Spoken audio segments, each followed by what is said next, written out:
좀 묵직해 보이는 느낌이 들어서 참 좋습니다. 자, 오늘은 정말 특별하게도 에반게리온 TBA 버전의 신제품을 리뷰해볼까 합니다. 컴프라보 채널. 이 제품은 굉장히 좀 특별합니다. 그 이유는 마지막에 출시된 TBA 버전의 프라모델이 바로 2006년에 출시된 코팅 버전의 PG 초호기이기 때문에 거의 17년 만에 출시가 되었기 때문입니다. 우선 TV판과 극장판에 어떤 차이가 있는지 궁금하실 텐데 디테일한 디자인과 컬러가 변경되어져 있고요. 뭐니뭐니 해도 부담스럽게 볼 수 있는 넓은 어깨가 좁아진 것이 가장 큰 특징입니다. 저는 개인적으로는 넓은 어깨의 초호기를 좀 더 선호하기 때문에 이번에 출시된 TV판의 에바 프레임이 조금 더 특별하게 느껴집니다. 초호기 같은 경우에는 뼈대가 되는 프레임과 외장의 아머 그리고 옵션 세트까지 해서 총 3개의 박스가 하나의 제품으로 되어져 있습니다. 참고로 초기의 옵션팩을 조금 더 눈여겨봐야 될 것 같은데요. 여기에는 마고로쿠 이소드가 들어가져 있습니다. 참고로 마고로쿠 이소드는 프로그레시브 나이프를 바탕으로 만들어진 검이라고 보시면 될 것 같고요. 설정상으로 존재하지만 영상에서는 끝까지 등장하지 않습니다. 감독이 이미지적으로는 있을 수 없는 검이라고 언급한 적도 있습니다. 하지만 그것과 별개로 어릴 때부터 저는 봐왔던 거라 아주 익숙하기도 하고요.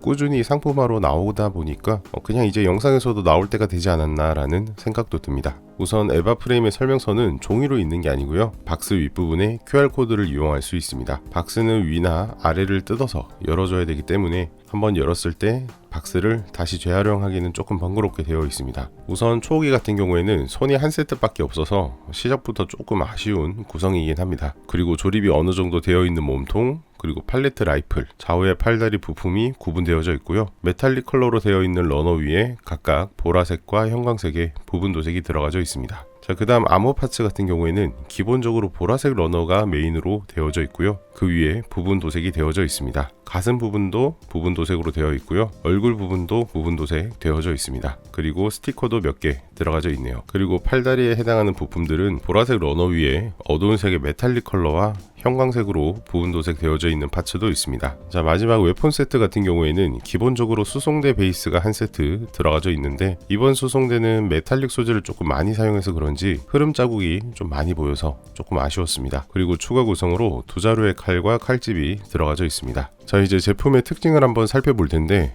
일단 프레임만 조립을 이렇게 해봤습니다. 자, 우선 가장 눈에 띄는 게 사실 이 어깨 부분의 파츠입니다. 팔과 몸통을 연결하는 이 부분의 파츠가 굉장히 길게 되어져 있는데 이 부분이 바로 이 제품의 핵심입니다. TV판 같은 경우에는 이 부분의 폭이 거의 4cm 정도가 되고요. 극장판은 3.5cm 정도 됩니다. 0.5cm 밖에 차이가 안 나 보이지만 생각보다 조립하고 났을 때는 그 느낌의 차이가 굉장히 큽니다. 바로 제가 상반신까지 한번 조립을 해봤고요. 0.5cm의 차이가 굉장히 크죠. 좀 묵직해 보이는 느낌이 들어서 참 좋습니다. 그리고 초기의 얼굴도 한번 확대를 해봤습니다. 눈 주변의 빨간색 라인이라든지 극장판에 비해서 흰색의 눈동자가 굉장히 좀 크게 표현이 되어져 있는 것 같고요. 극장판 같은 경우에는 조형적인 느낌은 거의 동일한데 컬러 때문인지 얼굴이 조금 더 날카롭게 보이는 느낌이 있는 것 같습니다.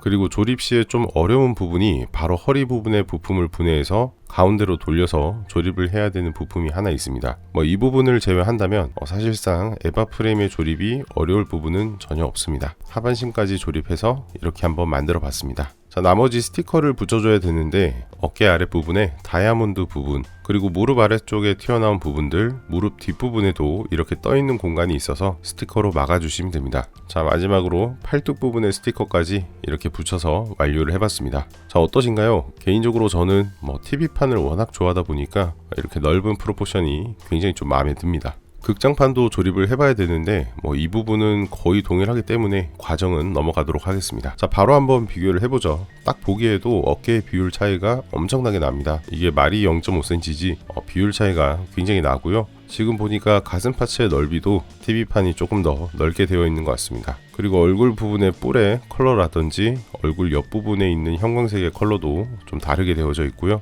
배 부분의 컬러도 다르게 되어져 있습니다. 사실 상반신을 제외한 나머지 부분들은 배와 다리 모두 다 동일합니다. 그렇다 보니까 사실 이 제품의 핵심이 바로 이 옵션 파츠 A가 아닌가 싶어요. 수송대는 이전 세트에서도 몇 번 봤기 때문에 큰 감흥은 없는 것 같아요. 애초에 포징이나 액션감을 강조한 에바 프레임이기 때문에 가만히 세워두는 것보다는 포징을 해놓는 게 좀 더 좋겠죠. 그리고 옵션 파츠에 들어있는 초기 어깨 파츠가 하나 더 있습니다. 여기에는 위아래 돌기가 2개씩 들어가져 있고요. 이 어깨 파츠를 기존의 어깨 파츠와 간단하게 교체해 주시면 됩니다. 그리고 두 자루의 칼이 있죠. 긴 거는 마고로쿠 이소드라고 하고요. 짧은 건 카운터 소드라고 합니다. 칼과 칼집은 별도의 고정 구조가 있는 건 아니고요. 꽉 끼는 방식으로 고정이 됩니다. 그리고 칼집에 붙이는 스티커가 들어있기 때문에 이것도 이렇게 붙여주시면 됩니다.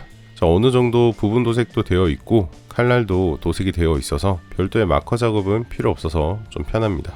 그리고 어깨 파츠에도 스티커가 좀 들어갑니다. 다 붙여서 이렇게 한번 꽂아줬고요. 칼집에 보시면 구멍이 2개가 이렇게 있어요. 여기에 어깨 파츠에 있는 돌기를 꽂아주시면 되는데 이게 은근히 구멍이 꽉 끼고요. 부품을 다 꽂았을 때 어깨가 생각보다 되게 무거워집니다. 그래서 뭔가 균형을 잡거나 포징을 할 때 어깨가 쉽게 흘러내릴 수 있기 때문에 감안해서 포징을 해주시는 게 좋습니다. 손바닥에는 돌기가 있고 칼에는 구멍이 있기 때문에 여기에 딱딱 맞춰서 조립해 주시면 됩니다. 사실 칼집과 두 자루의 검을 들고 있는 거는 저도 조금 익숙하지가 않습니다. 하지만 이 일러스트는 되게 익숙하죠. 이거는 97년도 뉴타입 표지에 처음 등장했던 건데 제가 진짜 이거 초등학교 때부터 좀 좋아했던 기억이 있어서 그때 잘라서 스크랩했던 기억도 좀 납니다. 사실상 과거에 나왔던 고무팔로 되어 있는 제품들로는 이 포즈를 연출하기는 거의 불가능에 가까웠기 때문에 비슷하게나마 이 에바 프레임으로 이 발도 자세를 연출할 수 있다는 게 개인적으로 좀 너무 좋았고요. 에바 팬으로서 좀 뿌듯한 느낌도 있었습니다. 초기 영상은 여기까지고요. 바로 다음 영상으로 엔드 오브 에바 2호기와 극장판의 2호기를 비교한 영상도 바로 업로드할 예정이니까 많은 관심 부탁드립니다. 자, 이상 건프라보였습니다. 감사합니다.